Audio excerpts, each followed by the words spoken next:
Today is 79th India's Independence Day. आज 79वां भारत का स्वतंत्रता दिन है। Thank God for India. Bharat के लिए परमेश्वर का धन्यवाद। God has a purpose to have us born in this great nation. परमेश्वर के पास बड़ा उद्देश्य है कि हमें इस महान देश में जन्म दे। Today we are blessed. आज हम आशीषित हैं। We need to be a blessing to the nation. हमें देश के लिए आशीष होना चाहिए। How can we be a blessing to the nation? हम कैसे देश के लिए आशीष हो सकते हैं? Let us walk in righteousness. आइए हम धार्मिकता में चलें। Righteousness exalts a nation. धार्मिकता ही देश को ऊंचा उठाती है। As we walk in righteousness, जैसे हम धार्मिकता में चलते हैं, it will be a leading for everyone to follow through. ये तो अगुवाई होगी कि हर एक व्यक्ति इसमें से होकर चलता चला जाए। The scripture says, he that is righteous, let him become more righteous. वचन कहता है कि जो धर्मी है वो और ज्यादा धर्मी हो जाए, He that is holy, let him become more holy. और जो पवित्र है वो और ज्यादा पवित्र हो जाए। In the midst of the filthiness and the unrighteousness in the nation, yet your holiness will rise up and destroy the works of evil and establish God's kingdom.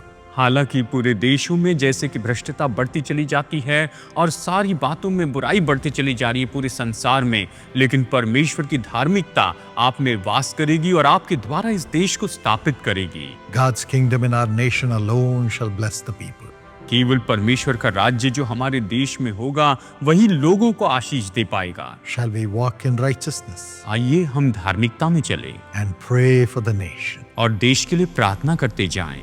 Lord Jesus, Prabhu Yeshu, I know you love India. मैं जानता हूँ आप भारत से प्रेम करते हैं You love the 140 plus crores of people in India. और भारत के 140 से भी ज्यादा करोड़ लोगों से आप प्रेम करते हैं। Each one is your beloved son, your beloved daughter. इनमें से हर एक आपका प्यारा बेटा और आपकी प्यारी बेटी है। You have given your life for everyone to live. आपने हर एक के जीने के लिए अपनी जान दे दी You rose up from the dead. और आप मुर्दों में से जी उठे। Now resurrect every spirit of every person. अब हर एक व्यक्ति की आत्मा को जीवित कीजिए। Let everybody have hope through understanding of the love that you have for them.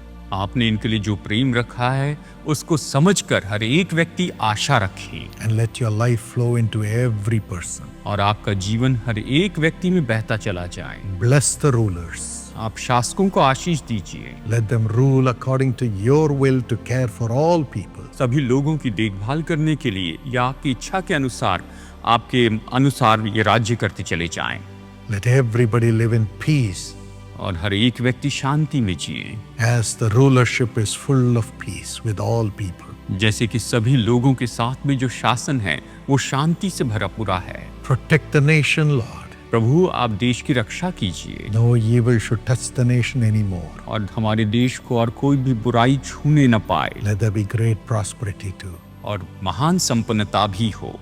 Bless all those who serve other people. और दूसरे लोगों की सेवा करने वाले सभी लोगों को आशीष दीजिए। Give them an open door to serve, Lord. और प्रभु इनके लिए खुला द्वार दीजिए कि ये सेवा कर सके। Let love rest in the heart of everyone amongst all citizens. और सभी नागरिकों के दिलों में प्रेम हमेशा वास करते जाए। Reign supreme.